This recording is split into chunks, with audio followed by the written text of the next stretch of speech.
અંગ્રેજોના શાસન અને આઝાદી બાદ એક સમયે જૂના ભરૂચમાં ધમધમતી સરકારી કચેરીઓ આજે વેરાન અને ખંડેર બની ગઈ છે.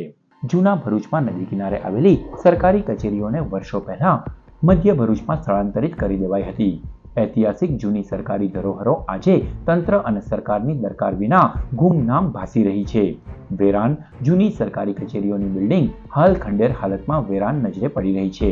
તંત્ર દ્વારા આ વિસ્તારોની જાળવણી ન કરાતા આજે અહીં અસામાજિક પ્રવૃત્તિઓ પણ ફૂલી ફાલી રહી છે. ત્યારે આ ઐતિહાસિક સરકારી કચેરીઓને નવપલ્લવિત કરી તેની ઓળખ પાછી લાવવામાં આવે તેમ શહેરની પ્રજા ઝંખી રહી છે.